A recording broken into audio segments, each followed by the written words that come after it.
130টি পারমাণবিক অস্ত্র একসাথে ভারতের দিকে তাক করে বসে আছে পাকিস্তান। আর দিল্লির বুকে এখন প্রতিদিন তাপমাত্রা বাড়ছে, ভয়, অজানা, আতঙ্ক আর ধ্বংসের গন্ধে। এটা কোনো রাজনৈতিক স্টান্ট না, কোনো বক্তৃতা না, কোনো হুমকি না, এটি এখন রাষ্ট্রীয় ঘোষণা।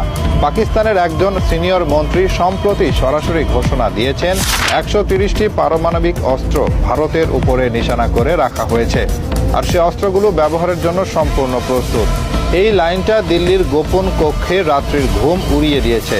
ভারত ভেবেছিল নির্বাচনের মৌসুমে জাতীয়তাবাদী নাটক করে জনগণের মন পাবে, কিন্তু এবার বিপরীত দিক থেকে বাস্তবতা এসে গলা চেপে ধরেছে। পাকিস্তান আর কথা বলছে না, ওরা এবার অস্ত্র হাতে তুলে নিয়েছে। এই মুহূর্তে পাকিস্তান দক্ষিণ এশিয়ায় একমাত্র দেশ যারা পারমাণবিক অস্ত্র ব্যবহারের জন্য নো ফার্স্ট ইউজ নীতির বাইরে গেছে, অর্থাৎ প্রথমে হামলা চালানোর ক্ষমতা ও সদিচ্ছা দুটোই তাদের আছে। ভারতের প্রতিটি বড় শহর, দিল্লি, মুম্বাই, চেন্নাই, বেঙ্গালুরু, হায়দ্রাবাদ, কলকাতা সবই এখন টার্গেট লিস্টে। সামরিক ঘাঁটি, বিমান ঘাঁটি,